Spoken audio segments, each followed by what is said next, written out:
is there anything? Okay. I was just checking to see if you had anything visual you needed us to upload or anything. Ah. Okay. I do have a presentation where I'll share screen. I don't need to upload anything, but it's probably appropriate that I hold this for a moment. Thank you. We can all see that. So congratulations, Dr. Susan Rowland. And I have a few words to say in making this presentation. Mary Beth Carter, I'm co-chair of the International Association for Jungian Studies. I had the great honor to be in this position to give this award to Dr. Susan Rowland on behalf of IAJS. I want to talk a little bit about our process and then talk about Dr. Rowland, after which we celebrate her. She is going to give us a presentation herself. So just in terms of the process is that each year we give the C.G. Jung Award to a person that we feel has made a significant contribution to the field of Jungian studies. The board solicits recommendations from our membership as well from board members. We have a hearty discussion about the nominees, and we make a selection, like I said, of their contribution to the field. This year, it was a 100% agreement to give the award to Dr. Susan Rowland.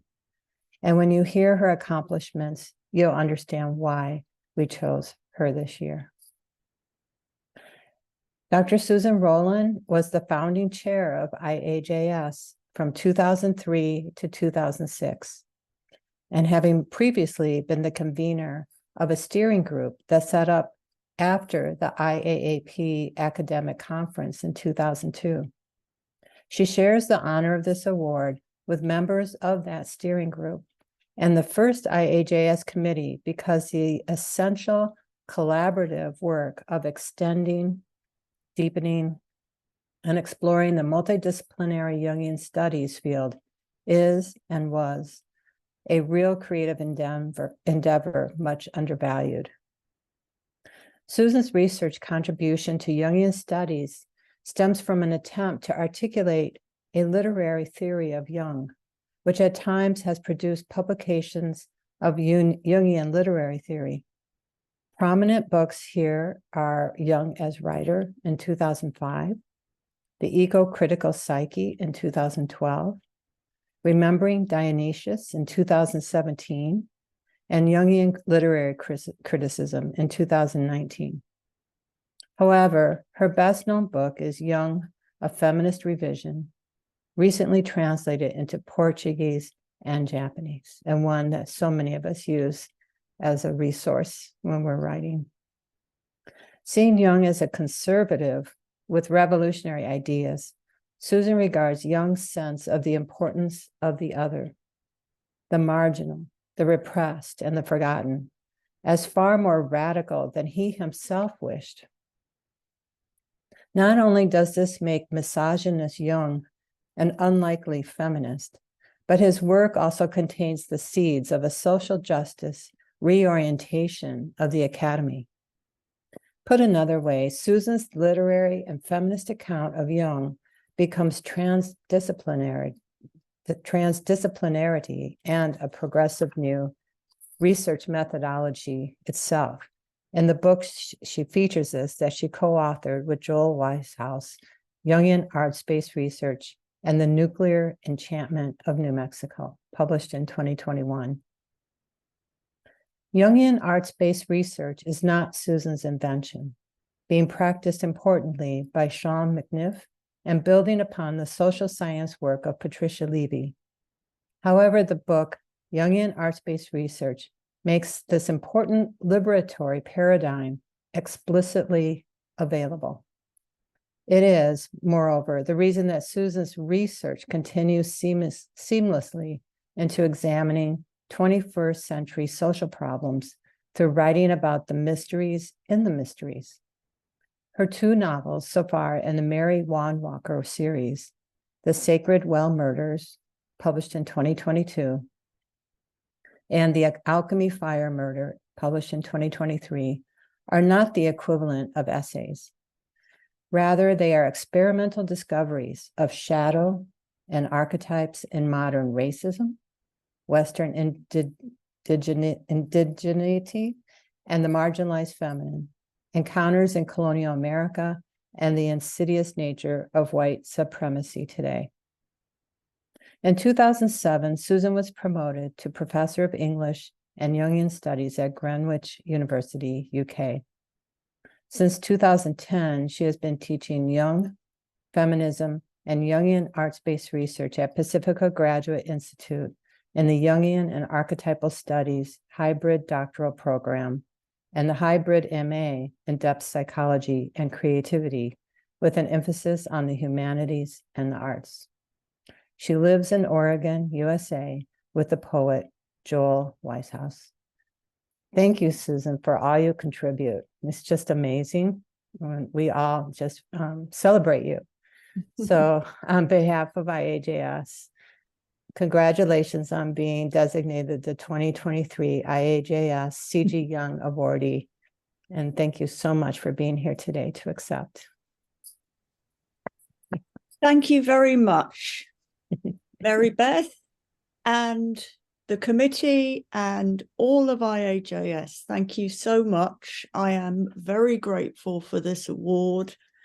Again, I want to remember the original convening group that set up IAJS and the first committees and the founding work, but to also thank everybody who's worked so hard to put together events like this one. Thank you, everyone. So I do have a presentation. I do have some slides to share, but I thought I would just start with a few remarks about my start, because this is a lifetime achievement award, and I'm pretty sure that I've got to the end of a certain research trajectory in Jungian studies. And one of the things that is very important to me is the way in which new researchers, and IAJS does so much to foster new researchers, but new researchers that I encounter in my teaching at Pacifica, how they are doing extraordinary things based on the work of old people like myself and so many others in the Jungian field. So let's take those last couple of words, the Jungian field. And of course, IAJS is Jungian studies. But if we just sort of focus on this idea of the Jungian field, when I began this thing with the initial group that set up IAJS, there was a very strong sense that there was a Jungian field and it was a clinical field.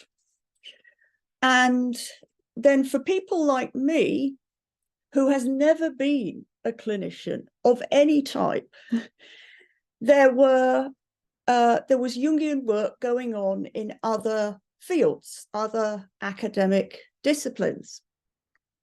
So there's a question of how and why we would want to bring these fields together, and what would be the role of somebody like me who has no clinical training. And interestingly, the last time I gave a talk, it was to a clinical group, and I was asked afterwards, have you ever had an inclination to become a clinician? And I said, not for 1 millisecond. And the audience there said, "Are you sure there isn't a bit of ambiguity there?" And I've always been aware that there is this, that I was never, ever, ever, ever, ever going to become any kind of clinician. And yet here am I doing Jung. So what's kind of going on here? And I was working in literary theory. And when I went to that conference at Essex and suddenly felt that here were people whose instincts were very much aligned with my own, despite the fact that they weren't in the same discipline that I had been trained in. And it came to me that if I was to put the work I'd been doing in literary studies in a Jungian context, there would be a kind of interesting thing, because in literary studies, people are really interested in the notion of the reader and what reading is and reading strategies and how we make meaning from writing. And no, there is no interest and no capacity in talking about the psyche that might be behind those literary reading strategies and how we make meanings. So there's a complete absence of the psyche in many ways in literary theory. There is some Freudian theory, but it's very limited and in my view stuck. Coming into a Jungian field, it struck me that there was this wonderful sense of the creativity of the psyche, but really no sense of the reader, no sense of reading strategies. And since Jungians are necessarily dealing with Jung through the medium of the collected works, that too is a gap. And so my early work was very focused on this relationship in which there are these two gaps, this sense of reading strategies in writing, and this strength and this sense of psychological strategies, but they hadn't been put together. Should they? Well, I quickly realized that Jung actually had already was well ahead of me on this. And this is a pattern that has carried on throughout my career, which is really finding in Jung that he's a bit ahead of the field when it comes to wanting to connect different kinds of knowing and being. So a very simple application of a very common literary theory called death of the author becomes in a Jungian sense, Jung's own sense that the author is dead. So Jungians, I think, have been hampered by the figure of Jung as an authority figure. And clinicians seem to me to be taught to read for author intention. What does Jung really mean by this? Feels natural, feels right to the Jungian clinical field. And there are lots of reasons why that is so. And I'm totally in I can certainly see how it has come to be. But this notion of reading for author intention is not nature, it is culture. It's a very recent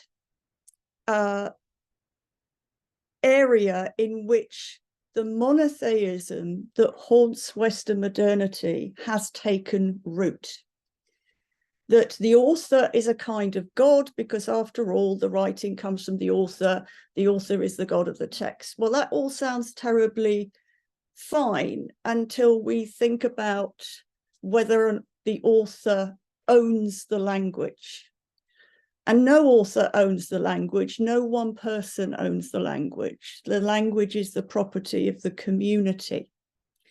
And reading for author intention is about 300 years, 250 years old. It is not necessary. It is not Jungian, because reading for author intention is reading for ego. So the demand that the collected works supply fixed, uncontestable meanings is a demand that the ego be in control, that we fantasize an author called C.G. Jung.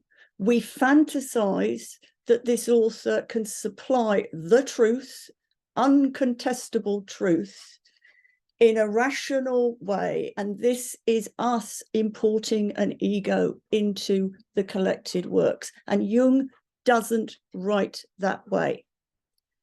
Jung's very well aware that there are many voices, and his writing contains many voices, and we can find examples of that. It also contains kind of hints and jokes, like, I am only providing a model, I am only providing a net of reflections. It's all there if you look for it, that reading for fixed truths is not what it's about, because after all, that's not how Jungian analysis works.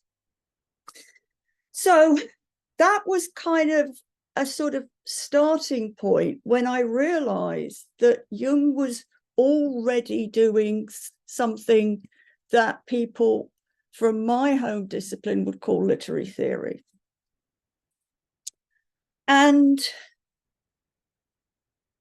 of course, people from the world of literature and the arts has, ever since humans started to be humans, been doing Jungian things, because art is a materialization of the psyche. The genres of art are the materialization of archetypes. Again, I think the Jungian clinical world doesn't quite see that. So there's always been a sense amongst the Jungian field that art is a sort of secondary application of the creative archetypal imagination. I taught for many years on a course called Applications, that and it meant applications of Jungian theory or ideas or psychology. And that course name makes a lot of sense, but it's also completely wrong because you cannot apply Jung. If the collected works actually do refer to psychic realities, then you don't apply them, they're already there. And once you see that the psyche is already there, then the barriers between fields, those fences that we have put up in Western modernity, they become at worst problematic, and at best may be helpful in terms of allowing people to go far in one area and not have to worry about all the areas at once. Okay, I'm going to share screen. Okay, and I'm not very skilled with this, but it is helpful to be able to use words that you can see as well as hear. Now, slideshow, play from start. Okay, so kind of following on from what I said about discovering that Jung is already doing stuff that I'm particularly interested in. Recently, and you could say towards the end of my academic Jungian career, I discovered that Jung was already doing transdisciplinarity and arts-based research, and to a certain extent, he discovered it in 1922. Without realizing, i.e., without really bringing it into reality, although that's a little bit unfair on him, or how America's 17th century alchemist embarked on decolonization in 2023. And that's a reference to my latest publication. Okay, so please do tell me if once we get to 1:30, because I don't want to ramble on forever. I'm hoping for lots of great discussion. So this is the IAJS award. We're here through IAJS, and IAJS was explicitly set up so that analysts and scholars had a meeting place. And clear, so there was a problem that needed to be solved. And it was Andrew Samuels and Renos Papadopoulos who put in motion this way of solving it by setting up this thing called the International Association of Jungian Studies. So the situation appeared to be that analysts do Jung, and for analysts, let's read clinicians. Analysts do Jung. So analysts are actively doing the Jungian stuff. Analysts use Jung's 4 functions: thinking and judging, feeling and valuing, sensation and intuition. Academics, on the other hand, research. They don't do Jung, they research. And it suggests something less active or participatory. Surely scholars are kind of in their garrets, you know, just doing things that don't really matter to anybody else. And research is working with sources external to the psyche, the way in which writing and even Jung's writing is seen as external to the psyche. And because research very often connotes the subject-object split, which is the split enacted by modernity that Jung most objected to. And of course, scholars use only the thinking function. That goes without saying. And I am kind of quoting things that were said in the early days. So that's the problem. We've got these active analysts and we've got these passive researchers. Some, of course, do both. There are analysts who are scholars and scholars who are analysts, but there's also a lot of people who just do one or the other. So let's bring them together in a thing called IAJS, which is fine. And now I'm going to try and get my next one.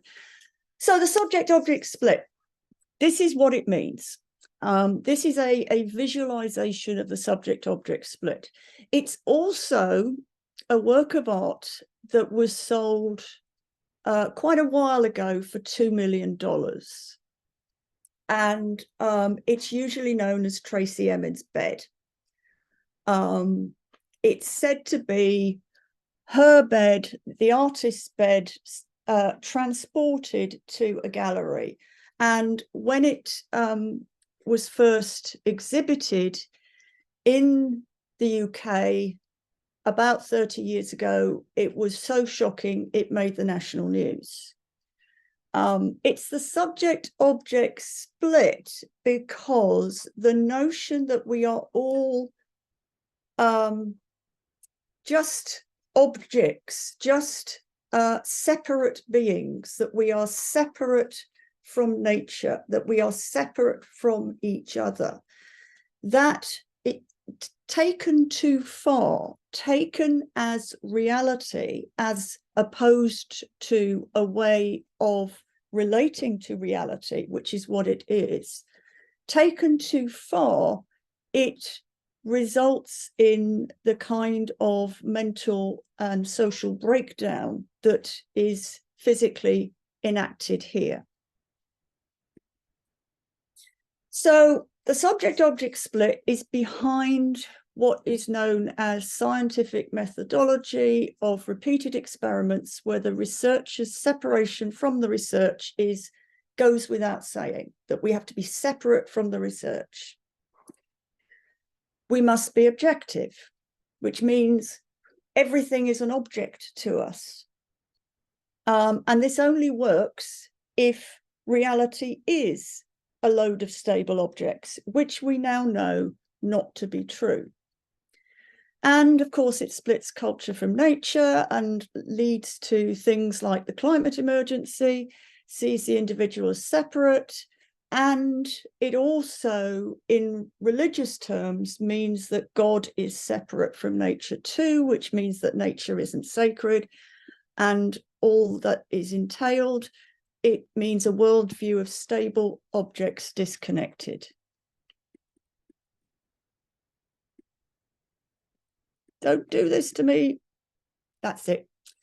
It also means this. It also means if you live by the subject-object split, then you are liable to be completely unconscious of the shadow. The more you are split, the more unconscious you are of the shadow, the more the shadow gets materialized in things like nuclear weapons. And I do so strongly recommend Joel Weishause's epic poem, The Nuclear Enchantment of New Mexico, which is all about this terrible splitting, the consequence of this terrible splitting in the creation of weapons of mass destruction, and specifically New Mexico, but also it's about the entire world. It also means a hierarchy of disciplines, science, STEM, humanities, not important, etc. Because after all, if we really, if the subject-object split is everything, then why would you bother wasting your time on anything other than repeated experiments? The subject-object split becomes hegemonic. It also supports a cultural hierarchy, a gender hierarchy, a religious hierarchy. It founds colonialism. If you are split from the other, then you are frightened of the other, then you want to dominate the other, and then it seems like a good idea to go and colonize the other with terrible consequences. And this is what Jung diagnoses as behind the split psyche of Western modernity. So here, knowledge in this situation, knowledge not based on the subject-object split and not solely from the thinking function is dismissed. The subject-object split is absorbed and expanded by capitalism that wants people and things to be sellable objects. Religion is also subjective. God the Father becomes God the author, and so we get reading for author intention. The subject-object split is absorbed into monotheism, and therefore we are encouraged to stand aside from the reading process to construct single monolithic meanings, the author intention. And all of this works only if disciplinary hierarchy is valid, only if it's true that some subjects are more important than others.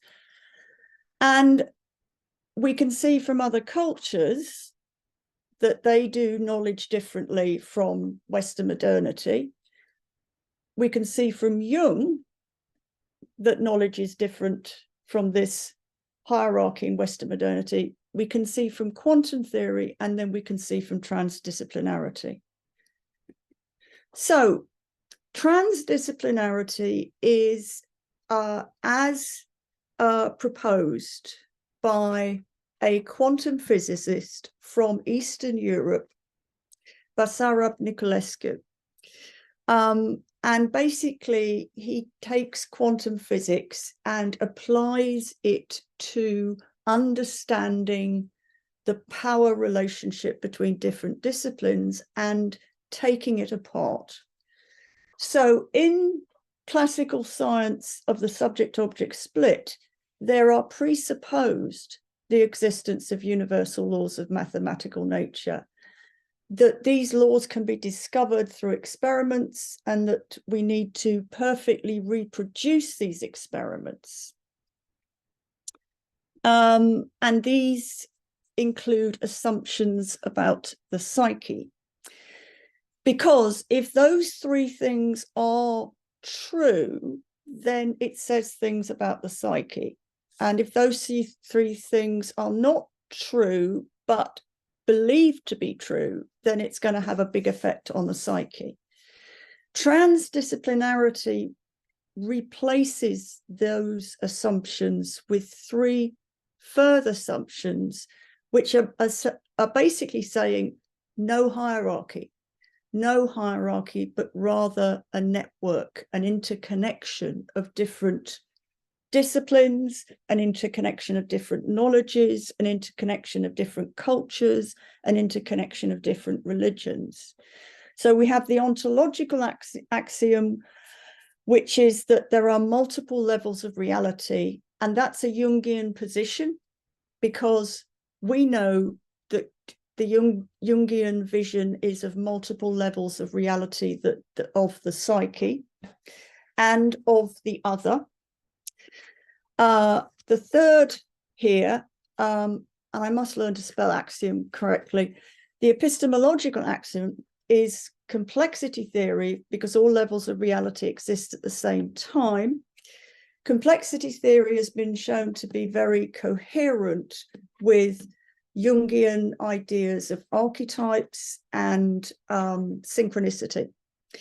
Now, the logical axiom, the included middle, and this is a logical idea that classical science has a logic of A-B.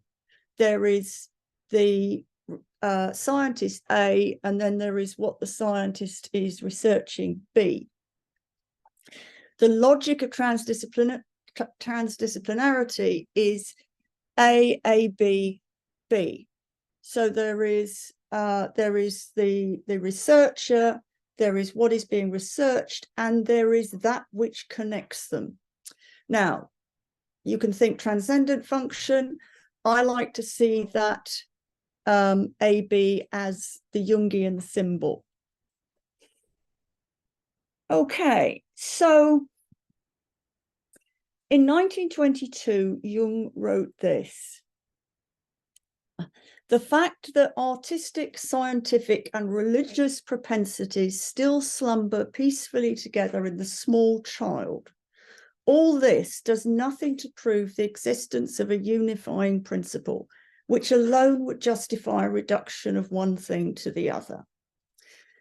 This is basically a discovery of transdisciplinarity. There is no unifying principle. And if there is no unifying principle, which is not the same as saying there is no unus mundus, but if there is no unifying principle, then there is no one uber discipline. There is no one truth. And that includes Jungian psychology itself. So he discovers transdisciplinarity, and there are other things that he writes that suggest this, such as in On the Nature of the Psyche, when he says that he thought he was doing, real psychology, and he ended up going into theology and culture and the arts and all the rest of it. Okay. So what no unifying principle means that there is no theory, no concepts, that there is nothing to apply. Individuation is all there is. There is just process. And how, so in that case, how do we spread the word? How do we show individuation in process to other people? And so make knowledge? Well, arts-based research does this. And here's where Jung does arts-based research.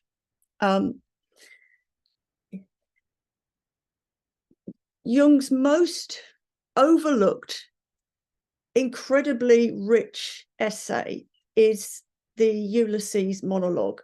It is crazy.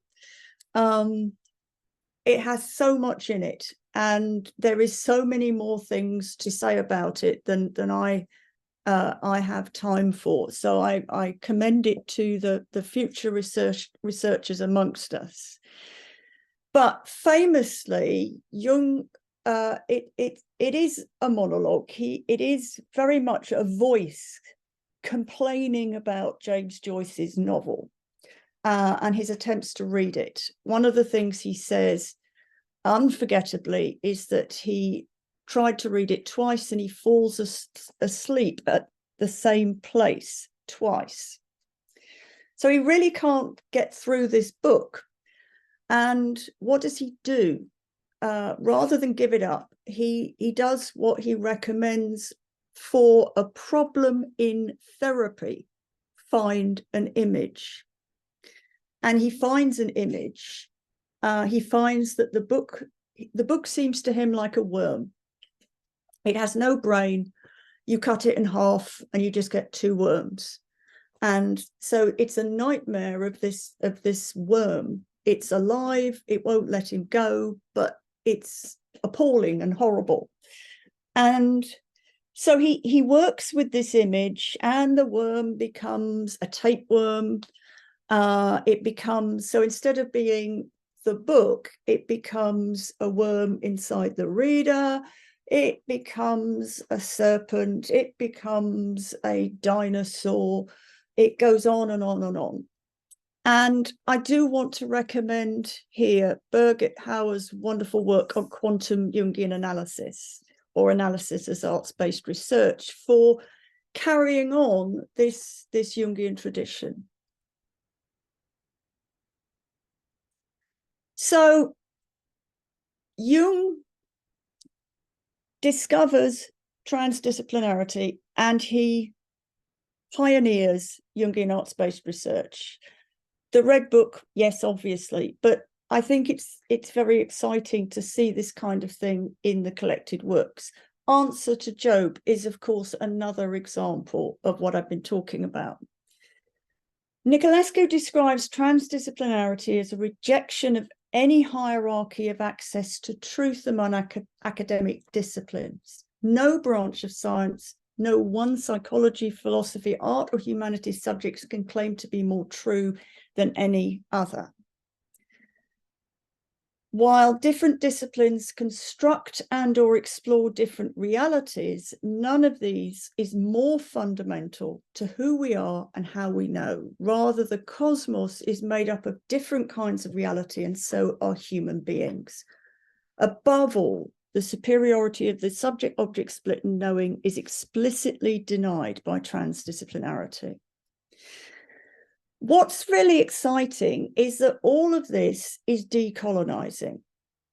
And this, again, is something that Jung does himself. I'm not denying racism in Jung's works. I'm not denying sexism and all sorts of other prejudices that we wouldn't want to take into the 21st century. But there's also this. In Ulysses, we have the famous, thus I read to page 135, with despair in my heart, falling asleep twice on the way,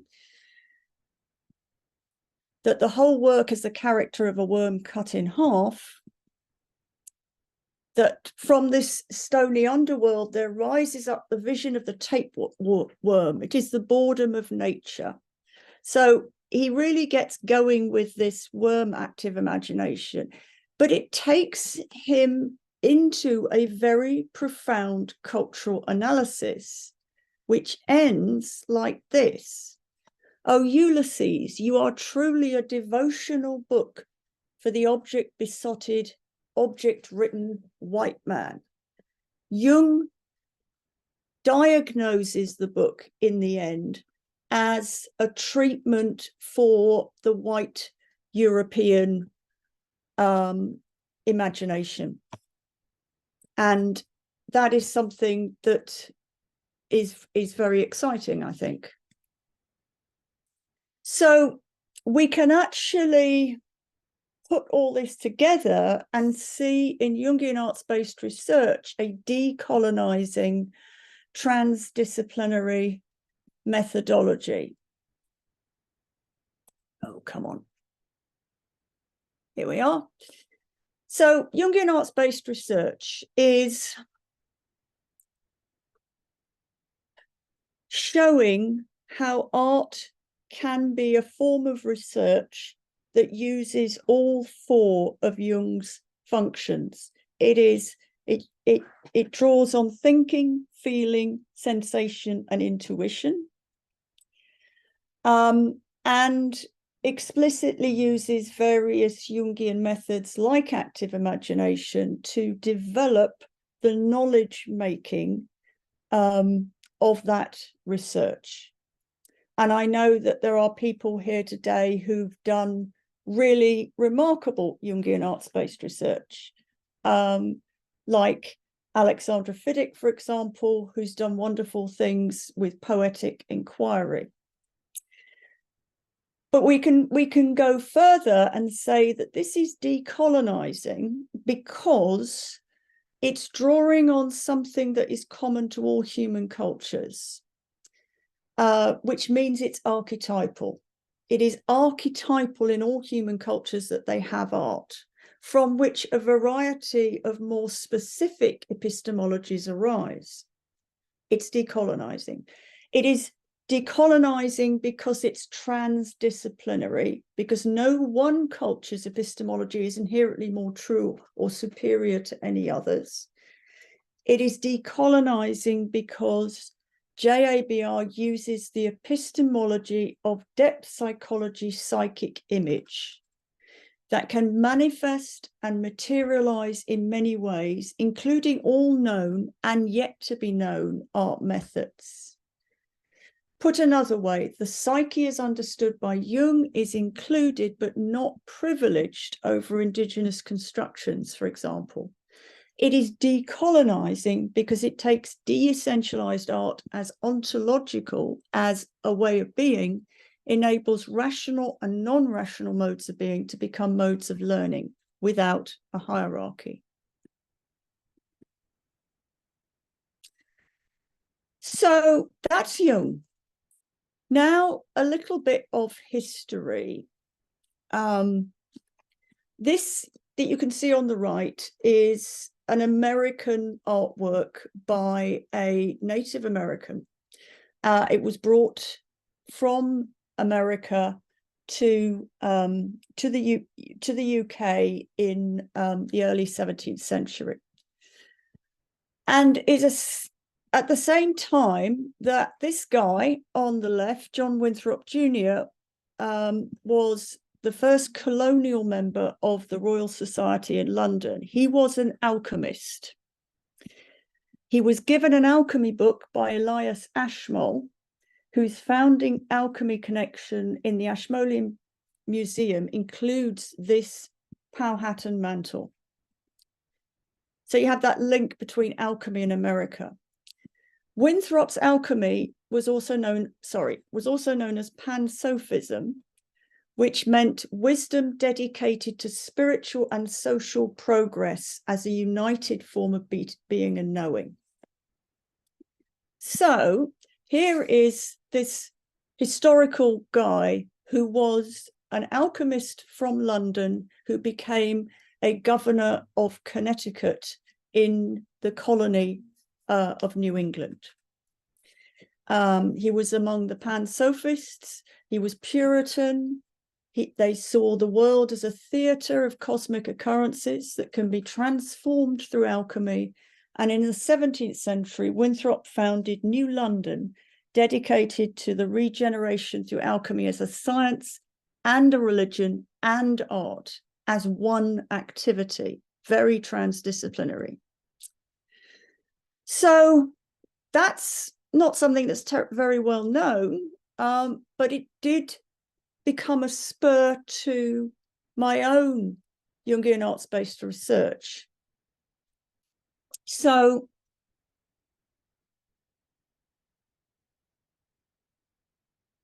archetypes.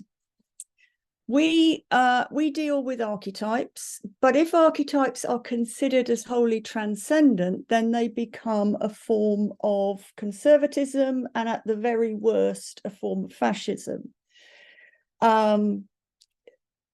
Considered conservatively, archetypes are likely to be co-opted into colonial class and racial hierarchy.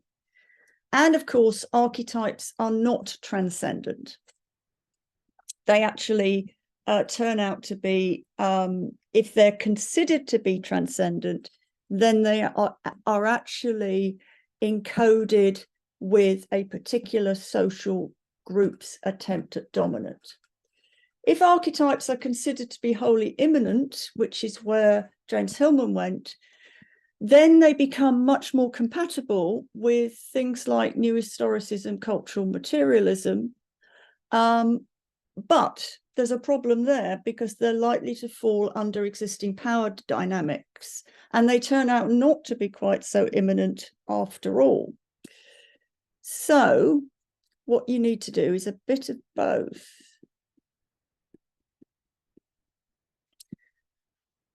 Jungian arts-based research decolonizes archetypes because it sees art making as an epistemological process that removes the stickiness of transcendent, immanent uses. It's decolonizing because archetypes in this methodology are essence without essentialism. Archetypal theory means the image matters, that it wants to be materialized, yet meanings are owned by no one, not the artist researcher, not the originating culture, nor the epoch.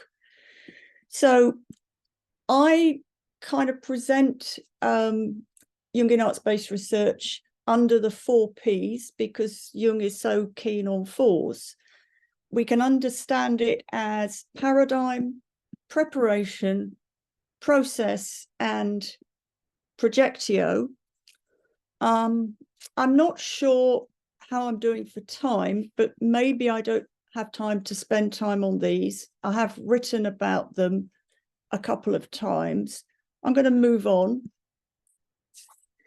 So in my own process, as an example, I use the existing artistic form of mystery fiction, which I've been fascinated with for decades because it is so stuffed with myth and archetypes.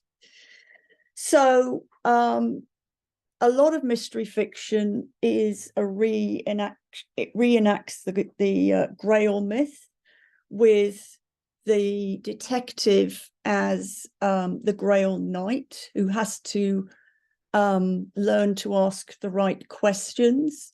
The Grail being the truth of the mystery, usually a murder, the truth that will transform and save the community as the Grail heals the wasteland.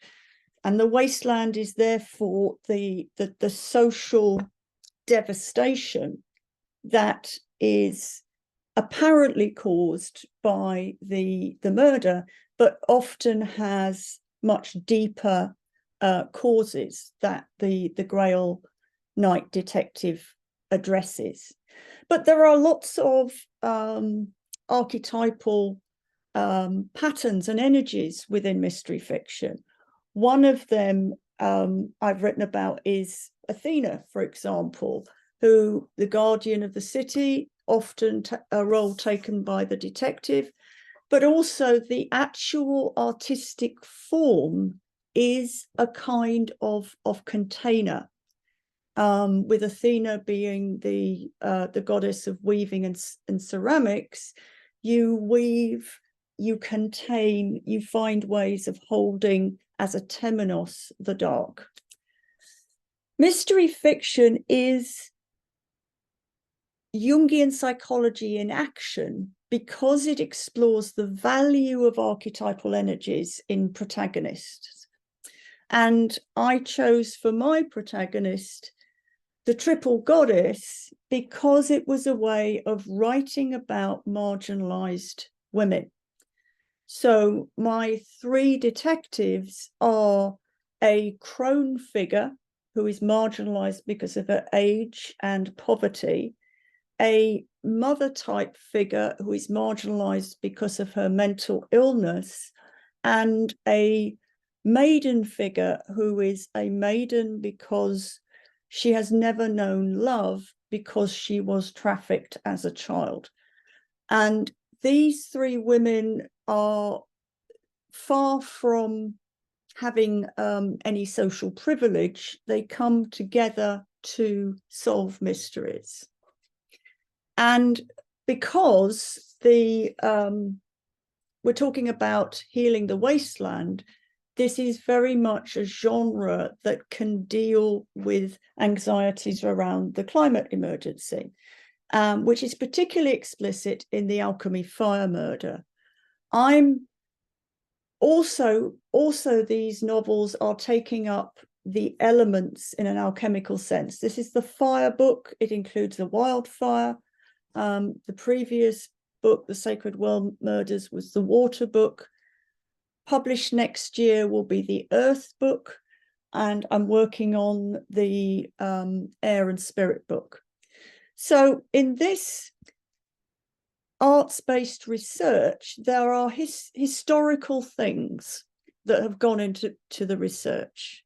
These are all historical things on the left. John Winthrop Jr., an actual 17th century alchemist who moves from England to America. The racism and white supremacists in the Charlottesville appalling incident.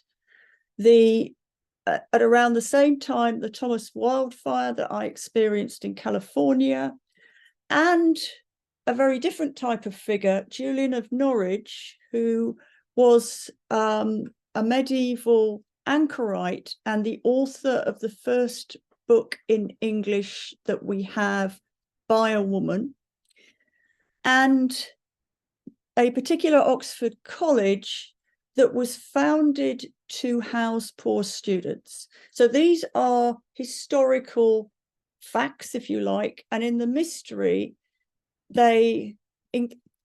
another one is the Ripley scroll, the alchemical scroll. In the mystery, it becomes these. That my fictional Francis Andrew Ransom also becomes a governor of Connecticut, and he steals an alchemy scroll from an Oxford college. John Winthrop took alchemy to New England. He didn't steal anything as far as we know. There is a mysterious white supremacist academic organization. There is a blizzard and a wildfire. There is what I have Julian of Norwich founding an Oxford college for poor students called St. Julian's College, and the alchemy scroll that they're all after has medicinal secrets that could be incredibly valuable in a 21st century setting.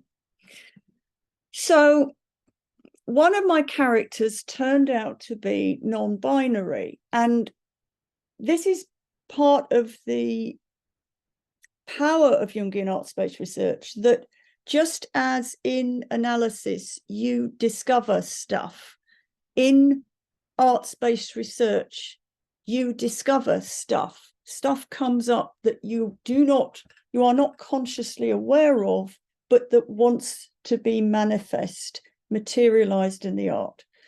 So I started with this male figure called Robert Lee Moore. Then I realized that he must be African, Robert the Moore. And then I realized that he was passing, that he was actually Roberta Africanus, who has a daughter with Francis Ransom and goes to live with Native Americans as a medicine woman. I wanted to have a character who was African, who went to 17th century America of her free choice. And it was later that I discovered that the first colony in North America was founded by an African civilization, the Carthaginians, and that Africans did visit the Americas as part of international crews. Behind all this, of course, is the 1619 project, about which people will know more than I do, but very much an awareness of that is part of the book. So here is where we are at. That Jungian arts-based research is individuation, that it realigns cultural and political forms, it is non-hierarchical in discipline, it is decolonizing, it is transdisciplinary because the art works, is the transcendent function that goes into the world and across cultures, generating meanings without end or without hierarchy. It's a new research paradigm. And I think that's it for now, because I think that's probably more than enough to throw at you.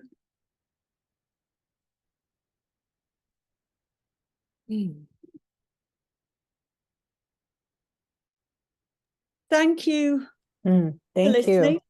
Thank you for the excellent presentation and invigorating thought. And I did want to share we're going to open it up for comments, questions. Before I do, Susan, I don't know if you heard earlier that we will be having a 25th anniversary conference of IAJS at Essex in 2027. So exciting. Yeah. All right. So yes, I think let's see. Robin is going to facilitate calling on people if you have questions. Robin Brown is. So. Or comments.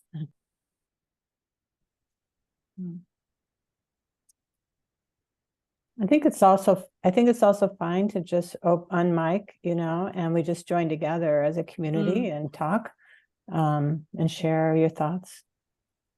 I tried to be a little bit polemical in the way I was putting things, more so than I have previously. So let's have a good argument. Daniela. Yes, thank you so much, Susan. I come from your same world, as you may have gathered.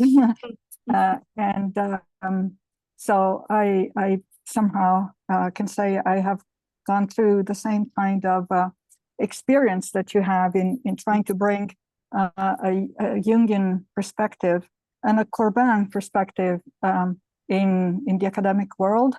And when it comes to colleagues, it's almost impossible. On the other hand, I bring all of this into my courses. So that's where the work really happens, and where it's actually very beautiful to see how you can bring and open the space I'm teaching right now a course on medieval literature and ecology in a Jungian perspective. And in reading these texts like Parsifal and asking ourselves these kinds of questions. and through ecological readings and Jung's readings, I can really see how my students, and I'm having this weekend personal interviews with each one of them after the conference in the afternoon. And this has been an incredibly rich experience for everyone. And I've really seen, and they see themselves, how they keep saying, this course has changed my life. So I think we have a lot that we can offer in this perspective, probably much more hands-on with this kind of humble work that we do with our students, rather than trying to change the academia, and because then we get involved into the animus kind of approach, right? Whereas this is so much soul-based. And so the other thing that I can share, since we're in the mood of sharing, is very much yes, decolonizing. What I'm trying to allow is also in a complementary way the space for re-indigenizing. So this through perspective of indigenous peoples of North America, but also with the very basic idea that we are all indigenous to Mother Earth. Yeah. Therefore, this is and ancient myths are so helpful. Yes. In reopening that space, Persephone's or So yes, thank you very much. I just wanted to. Thank you, and I loved your presentation on Kidder yesterday. Let me pick up something you just said, and I haven't, we've got time for other questions. I know there are other people who want to come in. One of the things that I think living in America particularly kind of brought me is this relationship to the indigenous of white Westerners like us. And so one of the things I'm doing in these Mary Wanwalker books is trying to work through our ancestral heritage of being Celts, because everybody who is European in origin is a Celt.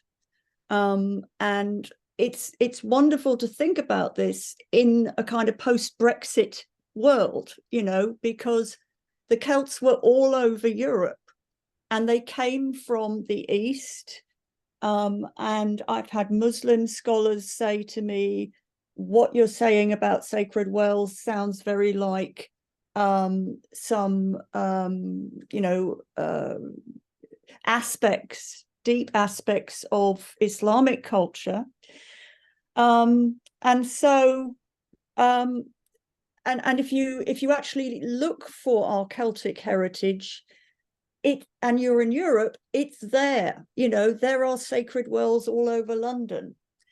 There are artifacts discovered in rivers and ponds that were put there as part of Celtic religion. We don't have a lot of we don't have a lot of written information about the Celts, but we do actually have a lot of information. And I've just read a fantastic book about how European cities were planned out by the Celts according to solstice lines. Now, people don't know that. If they did know that, would they feel slightly different about nature and the climate and how we relate to each other and all that kind of stuff? So that's what I'm working with, and I can see it's what you are working with. What I used to say to my students who were not doing a Jungian course, back when I was teaching in London, I was teaching on a literature degree, and I used to say that Jung says that whatever shit you're in, whatever terrible situation you have come from, however bad you feel, Jung says there is something in you that has a creative power to get you to a better place. That's the bottom line. And they loved it.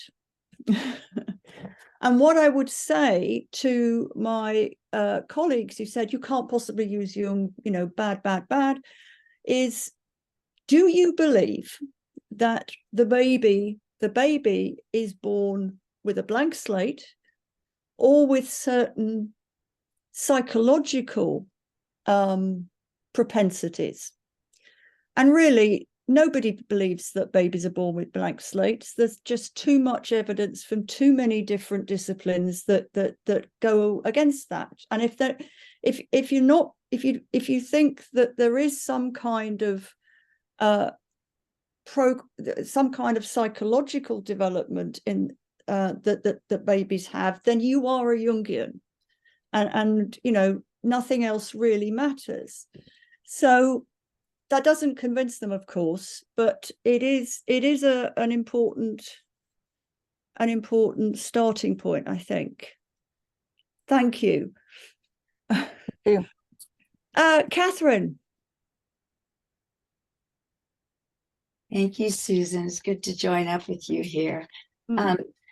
I am very happy to tell all of you that I had the same reaction about Jungian studies, that basically the psychologists are the only discipline that I've seen in academia that actually are able to bring it all the way down to the human.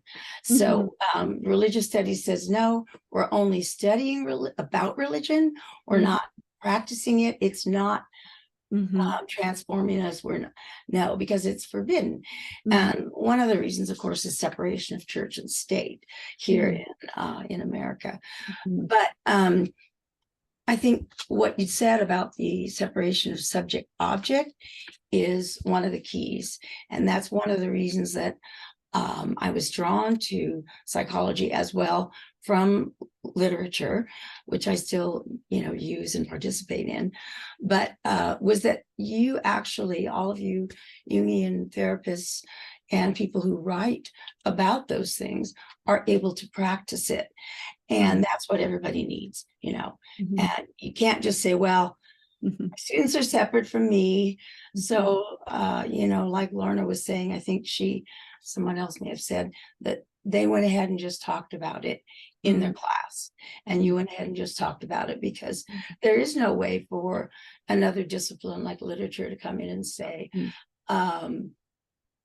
that we're going to create this grand unifying theory, and unfortunately physics and science has come in and said that.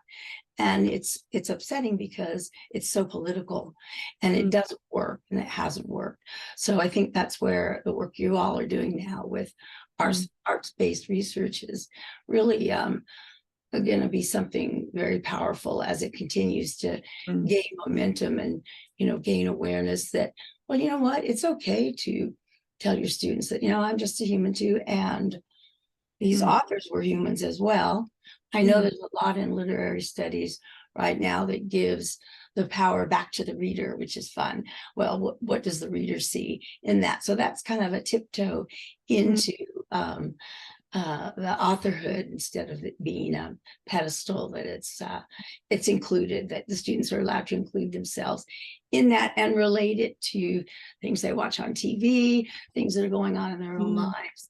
So I really appreciate that. I like how you have brought the Thomas Fire into your book, because that was, if anyone who went through it, it was extremely devastating. And I still get panic attack when I talk. Talk about it, because this is my home. So, but I really want to tell you all how lucky you are to be in a field where you can get down and soft with people and tell them it's okay to love, that love is the most powerful force within all of us. And It's just a real gift that psychology is part of the academy. So I appreciate that, all that work. Thank you. Thank you. Thanks very much, Catherine. Kirsty? Hi, Susan. Lovely to see you again. Congratulations on your award. Thank you. A few comments, really, literally just picking up on what people have just said. And obviously, I hear things about the States, but obviously don't know it firsthand. And I think in England, the Indigenous is very interesting because, I mean, literally 2 weeks ago, there were protests or anti-protests, counter-protests, they call them, from the far right. And there were, horrible comments caught on social media about I'm English, English for the English, blah, blah, blah. And there's this kind of whole sort of like, but who are the English? And as you say, the Celts came from all over Europe, possibly from North Africa. We were invaded by the Romans, who again brought people from Africa and from the Middle East and from Europe, and and it's kind of, the English, we don't have an indigenous country. We are European. Unfortunately, we're not anymore. But so I think that I think it was Daniela that said we're indigenous to the world, and I think that's really important. But what I wanted to ask you, what I find really interesting, you had that split between the kind of the clinician and the scholar. And coming from an art background, visual arts background, all the art degrees that I know about and taught on everything, they touched on psychology, especially like through surrealism and whatever, but very, very much Freudian, we'll just touch on it, brother. And I've always been amazed that very, very few artists know of Jung, and yet Jung is all about image. But certain, and of course, until recently, practice-based PhDs didn't exist. And it feels to me like something is radically changing in the last sort of 20 years or so, where Jung, the divine feminine, the arts, the imagination, it all seems to be, I mean, I've got my own thoughts, how it's coming together or why it's coming together now. And I was just wondering if you had any thoughts about why now? What's happening? Well, it's obviously that's a huge question. Okay, so let me just throw a few things out. One is that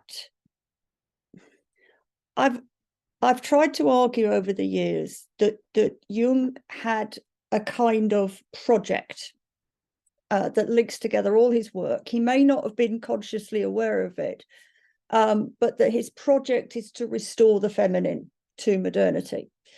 And his problem is that he did not see restoring the feminine as anything to do with equality between women and men. So he was restoring the feminine, but it was mainly to shore up the psyches of men. That's how he saw it.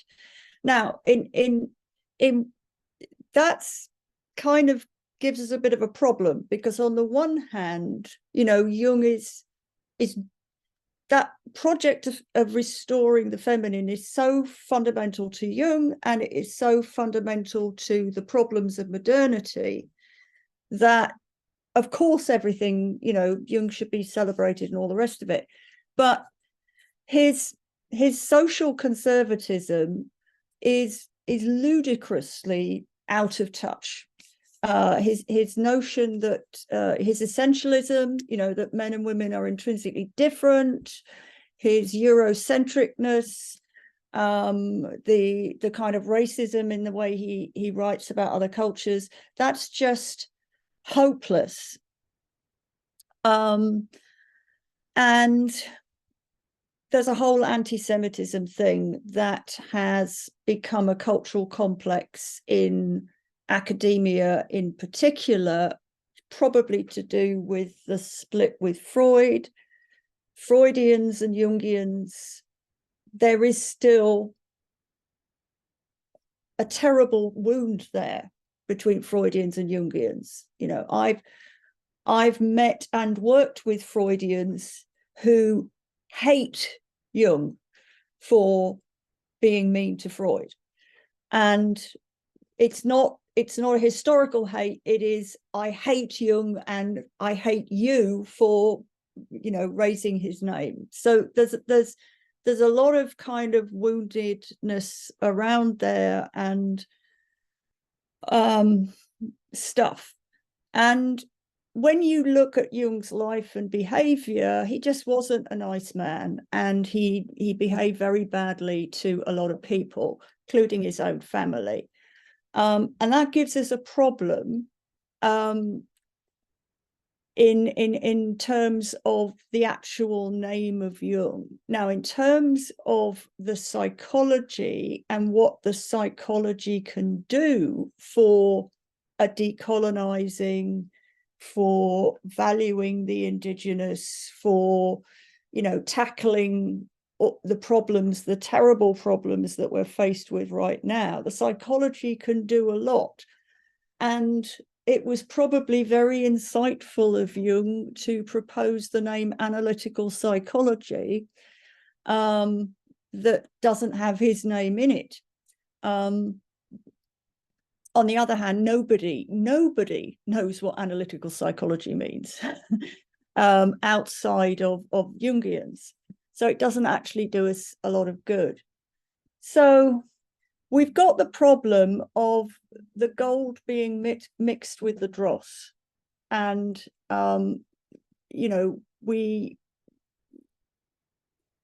there have been, over the last 50 years, a lot of people trying to alchemize that gold out of the dross, and we're still working at that.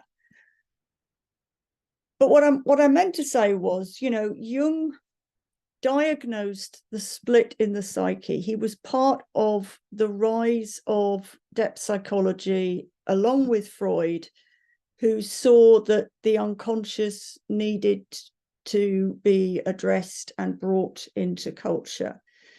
And that was really the end of the 19th century that happened. And ever since then, there has been this slow paradigm shift from a patriarchal enlightenment to a different paradigm that doesn't rely on the subject-object split. And, you know, when I say restoring the feminine, you know, Jungian arts-based research is a feminine methodology. The novel is a feminine form, not because it was pioneered by women, but because it is a kind of net, as Jungian arts-based research is a net that brings in marginalized realities and makes new relationships between ideas and patterns and entities without dismissing others and without erecting a kind of hierarchy. So yes, I think that on the one hand, the last 100 years has been the era of weapons of mass destruction, and we're seeing terrible genocidal things happen, as they have happened in the last 100 years. They're happening now. Counter to that, there's been this rise of the divine feminine and this rise of a more relational feminine embodied instinctual consciousness. One of the ways I've written about this is in terms of Dionysus, that Jung and Hillman have this notion of Dionysian dismemberment and remembering, this is a really interesting way to think about transdisciplinarity, because transdisciplinarity means a new kind of consciousness. And it would be a Dionysian consciousness of dismembering and remembering, dismembering the hierarchies, dismembering colonialism, remembering everything in a kind of network of relationships. And I think that is happening. Whether it will happen enough to stop the bad stuff being wholly dominant is, we don't know. But I think that's where we are. That would be my point. So Lorna and then Alex. I just really love the way you're talking about decolonizing in art-based research. And in fact, art-based research is decolonizing. Yeah.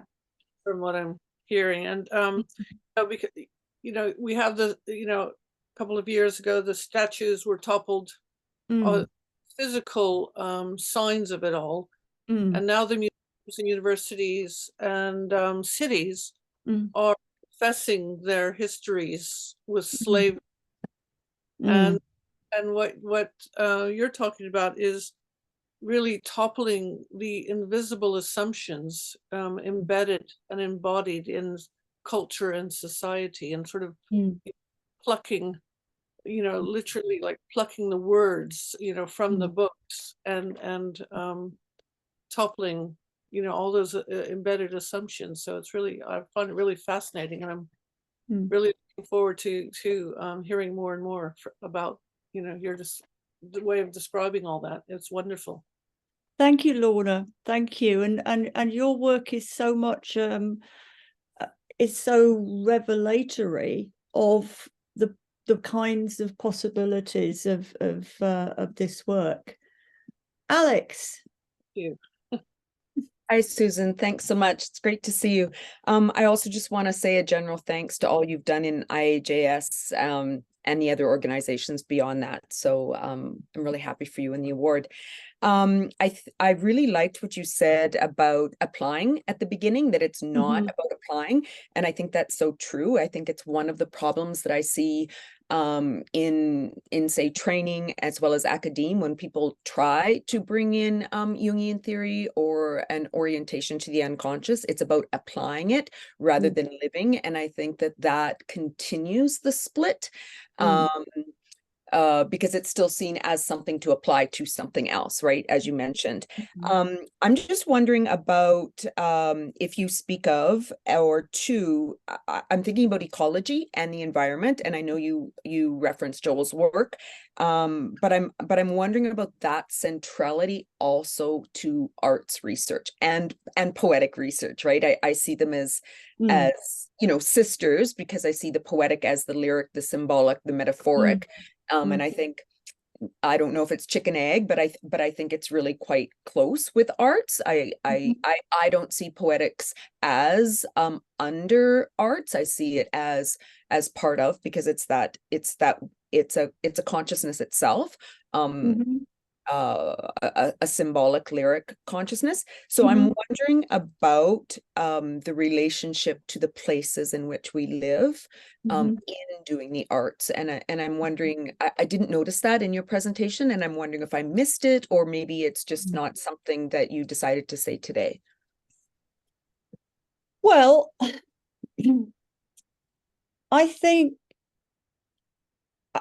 we would have, I think there's a conversation there, Alex, in what you mean by poetics. I would say that poetry is very much part of arts-based research. It's, it can't be all the arts, all the ways of materializing the psyche creatively that are open to the unconscious. These are part of Jungian arts-based research. So poetry is absolutely in there. Relationship to place is definitely going to be an important part of this work. That relationship may be visible in the work, or it may not be quite so visible in the work, but people doing Jungian arts-based research are, of course, aware of being an embodied psyche and therefore aware of being in a place. One of the things behind the alchemy fire murder is my sense of being in a place that had a wildfire. And near the end of the story, the experience of the wildfire is hugely important in a number of different levels in the story. And you could say that writing the story was a way of relating to that experience of place. And in a way, you know, there is a sort of, you know, I'm writing a fourth novel in this series. Common to the series is my relationship with my own past at which includes Oxford University, which includes living in London and moving to the United States. These things are, you know, there in the stories if you look for them. And there is very much a, I think that any Jungian arts-based research would have a very strong relationship to place. I do think personally that you can relate to place without actually being in place. So that a lot of the time I'm relating to England, but I'm writing it in America. And there was that famous saying about James Joyce and Ireland, that for James Joyce, the way to Ireland was via the ferry, away from Ireland. So, but yeah, I mean, I would absolutely see place as hugely important, and something that other people have researched far more deeply and thoroughly than I have. Thanks. I just wanted to just add at the end that I think it's also another way to indigeneity. It's the relations of ancestors and peoples in place, especially stolen places. So yeah, thanks. Yeah, absolutely. And I mean, my first novel was about sacred wells that are both real, but not recognized as sacred often these days, and also ways of kind of imagining how they might be real today. You help me to unmute. Thanks a lot, Alex. I think the next person was Amy. Mute, you mean? No, unmute. I want to be able to talk. It is unmuted now. Okay, thank you. Do I have to click? Should I press? I don't know. Just say something like this. I don't know. Can they hear you? Can say something? We can hear you. There. All right. Thank you very much for a most stimulating and provocative talk. I just want to go on record. I can't sit here and allow certain things that you said to go unchallenged. One of which is that Jung's principal task was to restore the feminine. I would like to say integrate the feminine instead of restore the feminine, although certainly restoring is part of it. But he wanted to integrate it into what you might consider to be a masculine framework. I mean, the idea of the Trinity as being the history of the church required the addition of the fourth, as we know, the establishment of the Blessed Virgin, the assumption of the Blessed Virgin, I think it was. And also you said Jung had nothing to do with equality.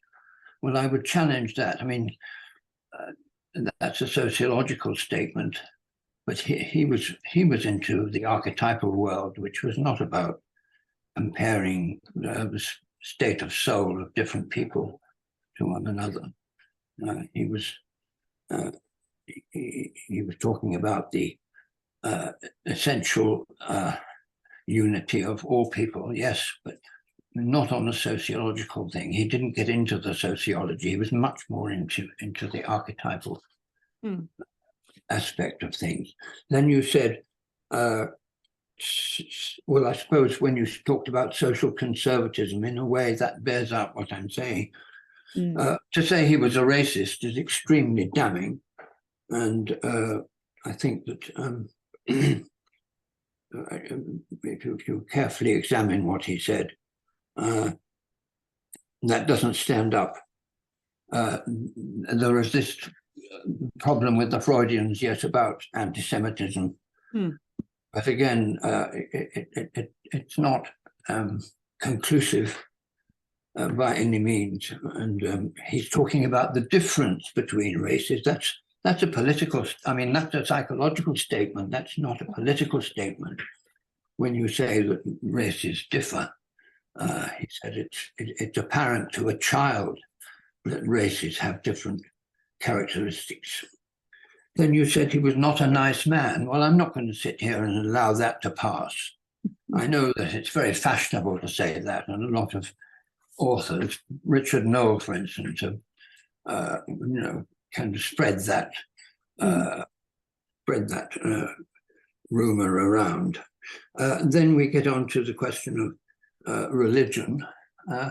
Well, of course, there are religious differences all over the world, but in the end, Jung said it's down to experience. And if a person says he hasn't had that experience, then all you can say to him is, I'm sorry, I have. And there the matter ends. There's no more discussion to be had. So I would like to end on that note. Okay, thank you very much. I'm sorry to interrupt, but we have run out of time and there are other people who want to speak. I think thank you very much for giving me your reaction. I don't agree with it. That's okay. My whole position is that, multiple opinions need to be respected. I stick with restore because it contains the idea of restoring. I think that the sociological has there is psyche in the sociological. It's just another type of psychic dynamics. And Jung not being a nice man is probably an unwise thing to say. It's clearly an opinion, not an argument. But I think he behaved rather poorly to his wife and his mistress. But I stand corrected on that one. Amy, you were next. Hi. You and I actually met in 2015 when you came to my dream tending workshop. Yes. Led us outside on a nature walk and had us write haikus. Yes, that's right. Congratulations. Thank you. Well-earned award. The one thing I want to challenge you on is your statement that you have to learn how to spell the word axiom. Because I noticed in your misspelling that there were two other words. One was axion, which is a principle in psychic and physics that I learned by Googling it just a minute ago. Thank you. That they both mean a truth that does not, that is so truthful, it doesn't need to be proven. And it also has the word aeon, which makes me think of Jung's book. And so I'm very curious if there is something from that book that is wanting to emerge through that so-called mistake. And that leads me to a question of being very curious about your writing process and of how what emerges, how you give yourself over to emergence. And do you have any other examples in the writing process of anything that has ever been revelatory or like very? Yeah. Thank you. Yeah, well, certainly I've always found that stuff emerges in the writing process, and it's very important. And so the deeper insights in my academic books have come through that process. It's more obvious and perhaps more significant when it comes to the novel writing. And I've spoken about these two examples before, but well, in terms of the Alchemy Fire murder, I found myself wanting, needing to write about a white supremacists trying to infiltrate the academy, and I invented this European History Foundation, and that was something that emerged. Then I discovered that this was actually happening. And therefore that was kind of important. A more indigenous emergence came when I was writing the earlier novel, The Sacred Well Murders, and I had a character who was going to come out of a trance and a period of unconsciousness, and I didn't know how she was going to emerge from that period. And so I was writing a scene, and then suddenly I wrote the words that came out of the character's mouth, and what she said was, "I am the wife of Lear and I have no name." And that came from nowhere. It just emerged in my writing. And it was so powerful that I knew I had to keep it in the story, but I really didn't know what was going on. I knew that this was connected to some research I'd done, and I had researched, Celtic history, and I'd come across this character called Macmannon ap Lear.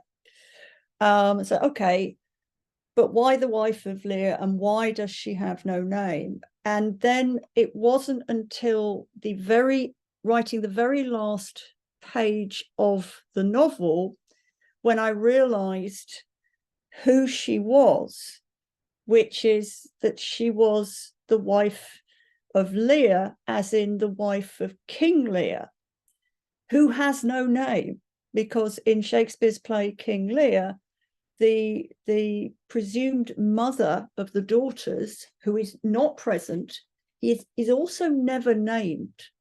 And if you think about the story of King Lear, the only person who could have stopped that world falling apart was the mother, because the only person who could have controlled Lear and the daughters was the dead parent. And so what had come out of my unconscious through the story and through the writing of the story was this absent archetypal figure of the sacred feminine that could have held things together.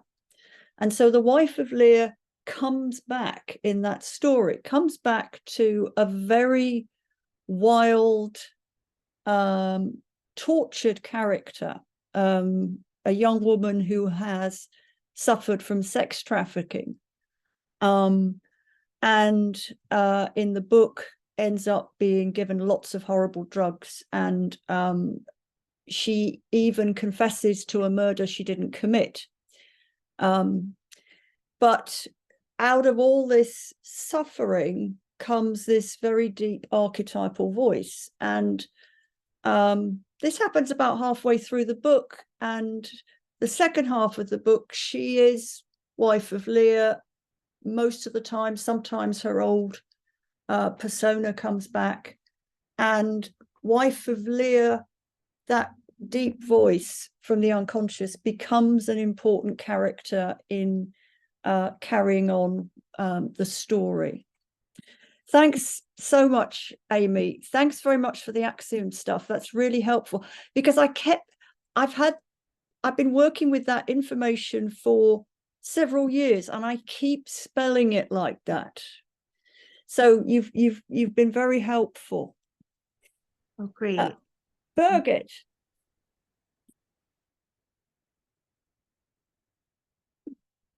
Can you hear me now? Yes. Yeah.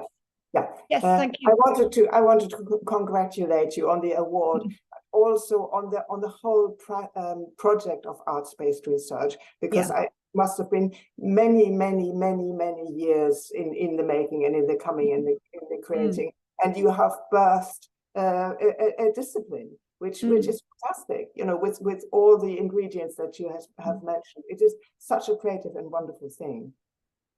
And so congratulations. It's, you know, we will all, I suppose, benefit from this, or many people will benefit from this for many years to come. And I also wanted to say it's interesting, you know, you mentioned the analysts and the academics, and it's hugely interesting when you have a foot in each camp. Yes. Because then you see the in a way, you begin to see, or you have to face the kind of basic assumptions of your discipline, and then the other discipline as well. Yeah. And there are basic assumptions in each that you have to think about. And it does come out in, I've called it this, when we say the such and such, the, you know, each, we mean something by it, which has we convey an implicit meaning. And once we begin to think about those, then I think it becomes really interesting. Yeah. So I think this sort of, bringing the two disciplines together is hugely creative. And your work with arts-based research, I think is an inspiration to me to sort of think about the Jungian clinic more in arts-based ways, which I think is there in Jung and is there, for instance, in Hillman as well. But it's not a clinical value. You know? And the clinic has values, implicit values, and it's not a clinical value. So I would sort of think about this more. But the other thing that I wanted to say is, for me, the two disciplines that that have come out of the previous century are complex, or knowledges are complexity and quantum. Yes.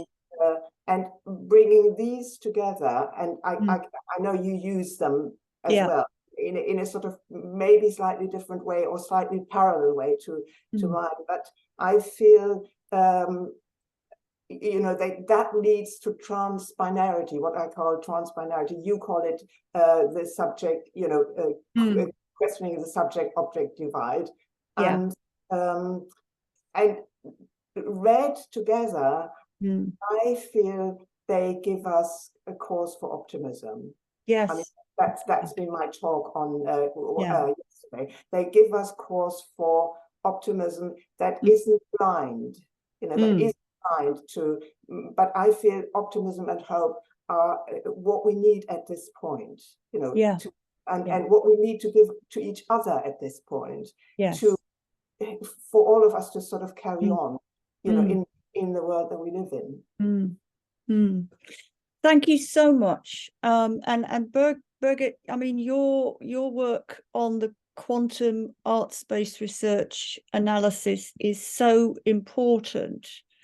And I hope all the Jungian organizations ask you to talk about it, because it really does it shows the clinical in such a way as powerfully integrated with reality, which I think clinical people know anyway, but other people who can't afford Jungian analysis, the world out there needs to know more about what you're talking about. And I think the Jungian clinical world in particular would feel transformed by hearing more about your work. So thank you so much for that. Okay, Mary Beth, I think you're next. Susan, thank you. We've just extended it, till 2:30 Pacific time, just because there's so much interest. So we have about 12 more minutes, but I wanted to speak to some of what you're sharing, and it's more of a pondering I've been reflecting on than an opinion. It's something I'm still wrestling with as an analyst and as someone in the academy. And that is what you're talking about, the application. And, when I went through Pacifica, I would have a psychoanalyst who confronted me because I liked Jungian psychology, saying, but what is Jung's method? Jung did not outline a method, and I just was like, well, I don't know. We don't think that way, but at the same time, it is a challenge, right? So you'll hear, oh, someone uses developmental, or they use this, or they use object relations, or they use, because there's no method. And yet Jung does have a method.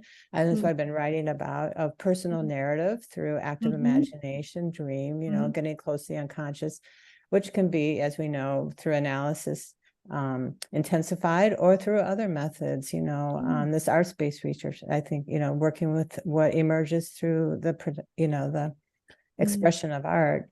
But at the same time, as an analyst, I'm working with someone that, I'm looking for, well, what are the signs of individuation? And how do I know when, someone is, so that's what I've been pondering. How does that get expressed? What are the little signs along the way that we look for? And so that's where I'm finding like rich, and I'm starting to write about that from a more like queer-based level, because so much of the expressions in Jungian psychology have been, seeing homosexuality and other forms of gender and sexuality expression as somehow not reaching the ultimate pentiment level of heterosexuality, the binary, the ultimate binary, right? So, but what does that look like if that's not the only model? And how can this be expressed? Because people are, so this is being talked about some and written about, but it's still really emerging. And anyways, I've just been pondering that. What does that individuation look like?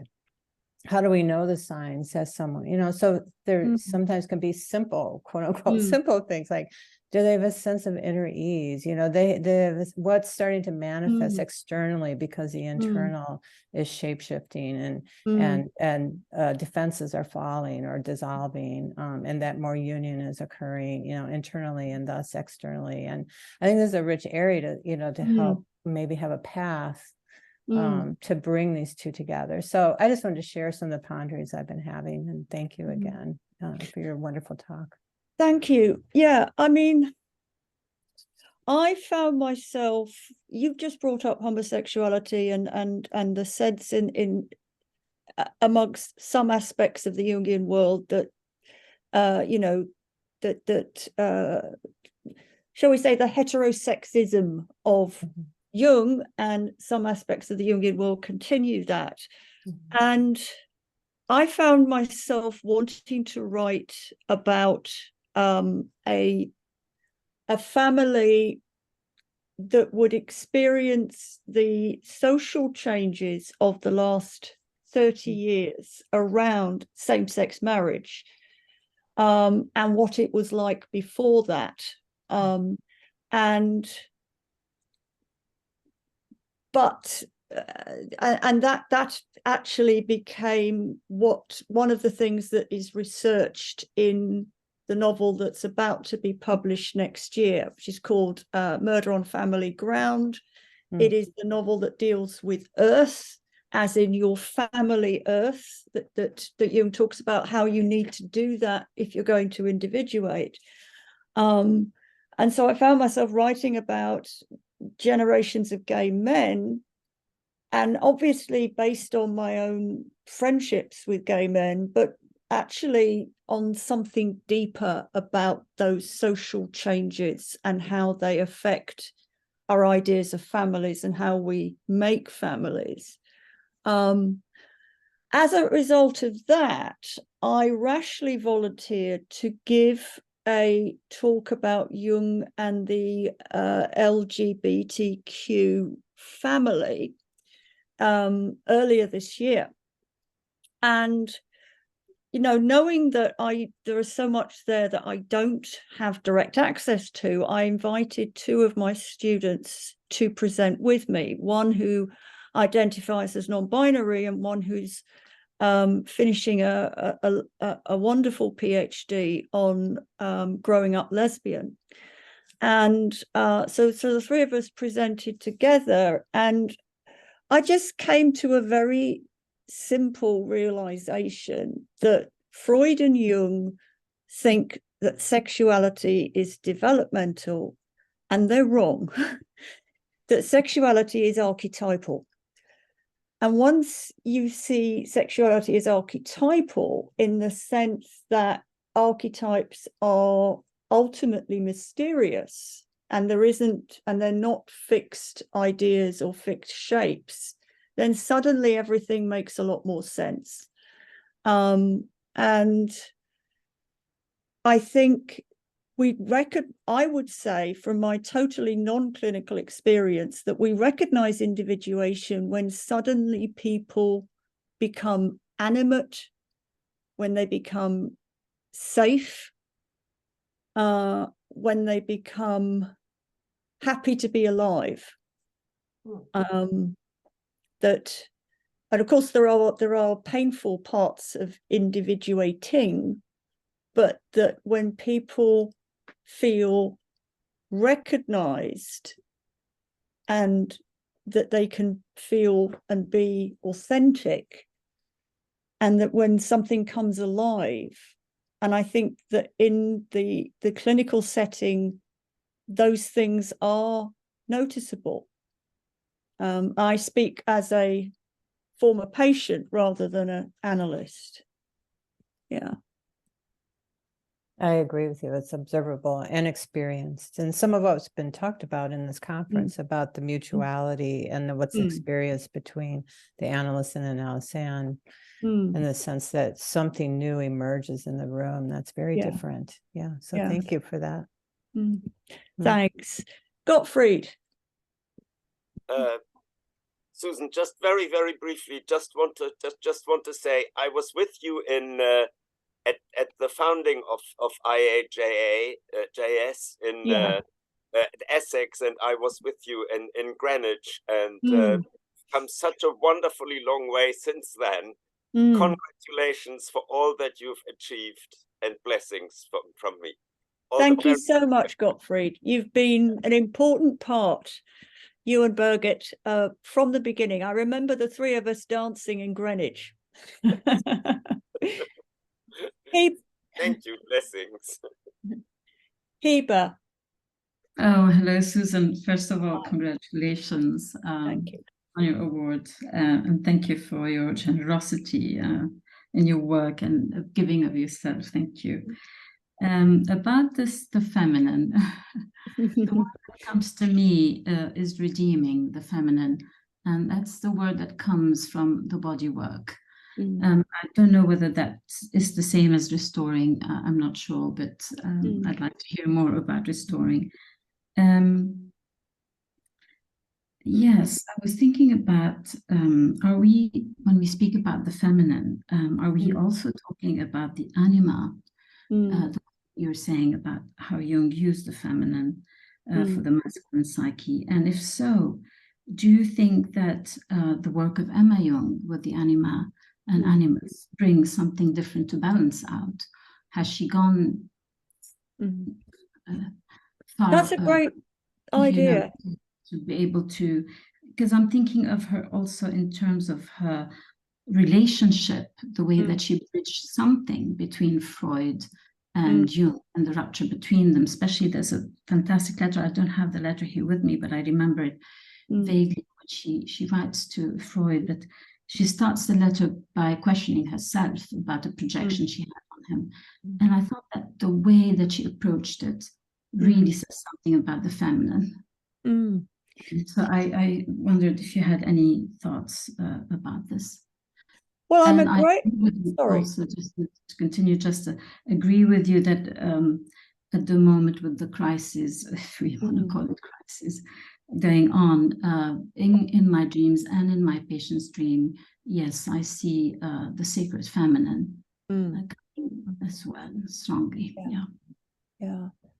Thank you so much, Heba. I'm a great admirer of Emma Jung. I think all the first generation women, and there's a lot of them who wrote and published, they all could do with rereading. That there's a lot in there. Recently, I reread Emma Jung's Animus and Anima, or the other way around, and discussed it with some Brazilian analysts who are women. And it's quite astonishing in the way in which that little book, on the one hand, stays very strictly within Jung's own presentation of Anima and Animus, and yet manages to expand it in a way that gives it an entirely different flavor. So Jung on the Animus, for example, is, he's clearly quite irritated by the Animus and uses it as a way of telling women off for becoming opinionated, whereas Emma Jung takes this and really kind of turns it around, and her portrays the Animus in a much more generative and positive way, and does the same thing with the Anima, while managing to stay within Jung's prescriptions and yet also suggest that the Anima should not lead to inflation. So her book is well worth having a look at. Yes, I agree with you. Yeah, it's a gem. Yeah, thank you. So with that, I want to thank everybody who joined us today. But first of all, one more congratulatory round of applause to Susan. Congratulations, Susan. This is, on all your amazing accomplishments and the great inspiration that you are to all of us. So thank you so much for being here now and all the time. And of course, we look forward to more, and we look forward to your next novel, which should be coming out soon and within the next few months, I believe. That's right. Yep. And I also want to thank Fred, Stephen, Rashid, Alexandra, Kirsty, Lorna, and sorry if I missed anyone. Also all the people who engaged in the conversations and who asked the questions. And we hope to see everybody again tomorrow for the third and last day of this marvelous conference. And I want to wish you all a good evening or a good morning or a good afternoon, because we're all from everywhere.